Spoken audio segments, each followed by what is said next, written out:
दुर्घटना घटने के बाद टूटी सरकारी महकमे की नींद। बाप बेटे की मौत के बाद आवास देने की कर रहा बात।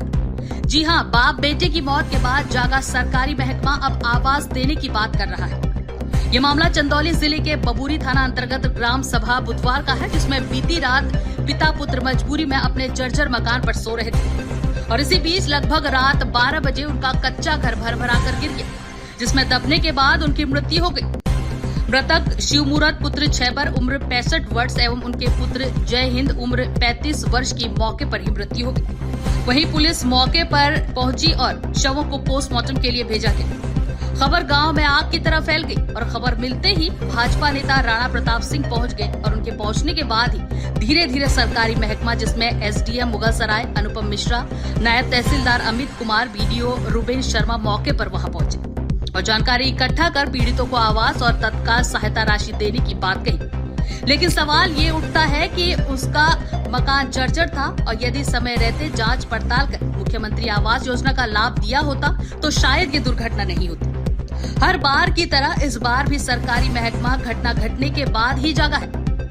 एसडीएम मुगलसराय ने कहा कि इस गांव में जो भी जर्जर मकान हो जिससे संभावित दुर्घटना हो सकती है, ऐसे मकान मालिकों को मुख्यमंत्री आवास देकर उन्हें दुर्घटना से बचाया जाए। वहीं मौके पर ग्राम सचिव और लेखपाल नदारत मिले, जिनकी वजह से ग्रामीणों में काफी नाराजगी देखने को मिली। वहीं बाद में पहुंचे लेखपाल वीरेंद्र यादव पर भाजपा नेता भड़क गए। देखते हैं सरकारी महकमा इन पीड़ितों के साथ क्या न्याय करता है और उनके मौत का कसूरवार कौन होगा।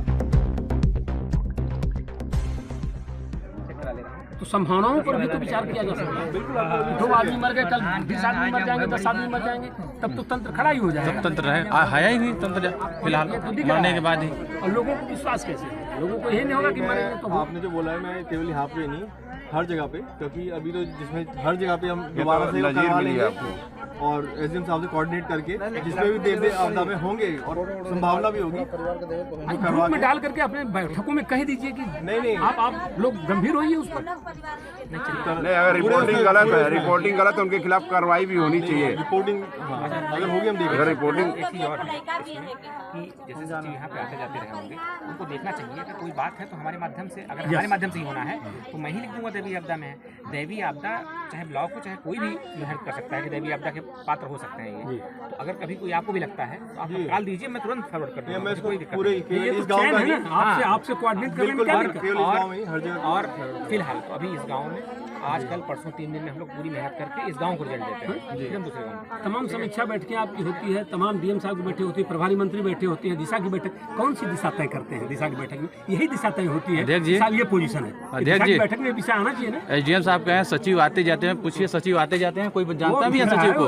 आपने कहा सचिव और दूसरी बात कोई जानता है? एक चीज और, सचिव के लिए सचिवालय बना, वहाँ बैठते ही नहीं कभी। ऐसी बात आपका सेक्रेटरी जी मत कहिए, रुस्तम है कहिए, आप अधिकारी हैं उसके। रुस्तम इतना मत चढ़ा दिए, रुस्तम अरे हमें क्यों चढ़ा पंचायत कर रहा है।